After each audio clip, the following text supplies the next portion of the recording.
Welcome to the XFO Intelligence podcast, the channel that decodes the grand strategies shaping our world. Today, we're standing at the foot of the pyramids, metaphorically speaking, to look at something entirely new. Okay. Egypt's spectacular pivot to the future, using, the power of its ancient past.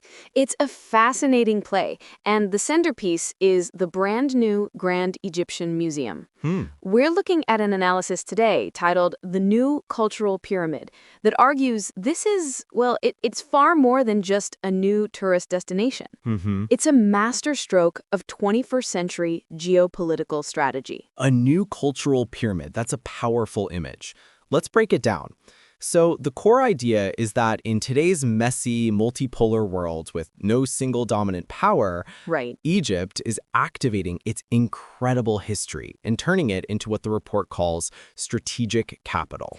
Precisely. And the Grand Egyptian Museum, the GEM, is the command center for this new strategy. I mean, think about the statement it makes. Wow. Over 100,000 artifacts, the entire legendary Tutankhamun collection, all displayed together for the very first time. Incredible. But the real genius, as the analysis points out, is its physical alignment with the Great Pyramids.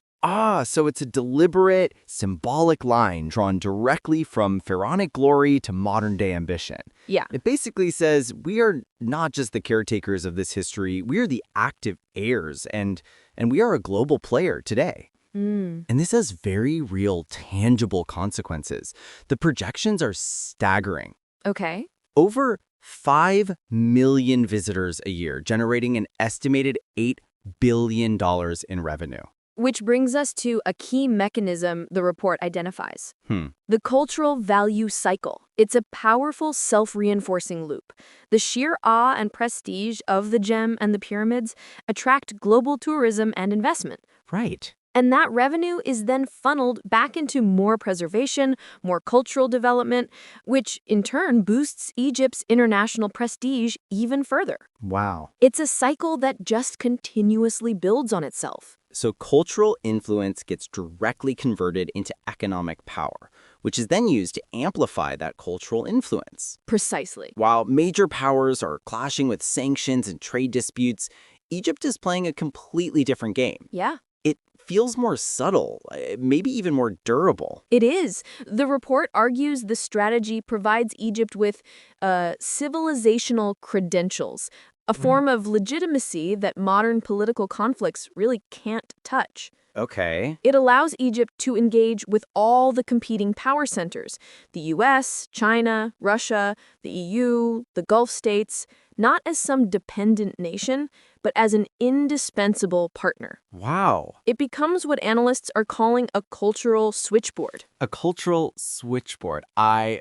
love that analogy. It's positioned right in the middle, connecting all of these different hubs of power, able to talk to everyone while maintaining its own strategic autonomy. Right. But what about resilience? I mean, what happens if a crisis, like another pandemic or some regional instability, disrupts tourism to those main sites? And this is where the strategy gets really clever.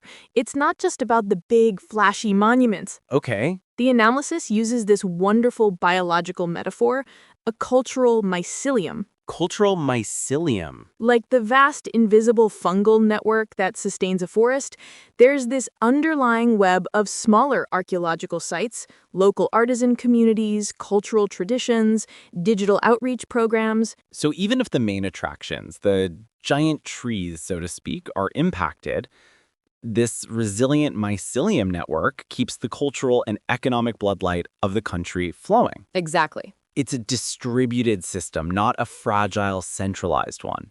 That shows some remarkably forward-thinking planning. And that planning is also evident in how they're managing visitor flows. They're acutely aware of cultural carrying capacities, the threshold beyond which tourism starts to damage the very thing people came to see. Right. The gem is ingeniously designed to act as a strategic valve.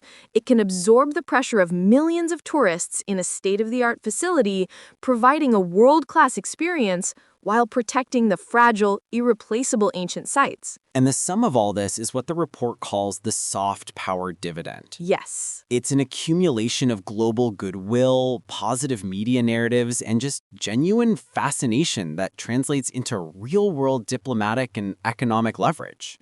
It's the ability to frame global conversations about history, culture, and, well, human achievement. But it's not a flawless plan. The analysis is very clear about the immense challenges. Okay. There's the constant tightrope walk between providing access and ensuring preservation. Of course. And the ultimate threat, over-commercialization. The moment that deep, authentic cultural experience feels like a theme park, the magic is gone and the entire strategic asset is devalued. It's a high-stakes balancing act. It really is. But what's truly profound, I think, is that Egypt may be lighting the way for a new paradigm in international relations, one where a nation's historical legacy becomes a primary currency of influence. We may be witnessing the dawn of this civilizational state as a key actor on the world stage. Exactly. The report concludes that in our fractured world, the most enduring form of power may not be the ability to compel through force, Right. but the capacity to attract, inspire, and connect through story. And in that context, the Grand Egyptian Museum is so much more than a building full of artifacts. Yeah. It's the command center for telling one of humanity's greatest stories. A powerful thought to end on. And this leads to our question for you, our listeners. Take a moment to think about the civilization strategy of your own country. Does it have one? Is it being used effectively? And to zoom out even further, in an age of global challenges, Yeah. what should be the civilization strategy for humanity itself? It's a big question, and we'd love to hear your perspective. Find us on our social channels and join the conversation.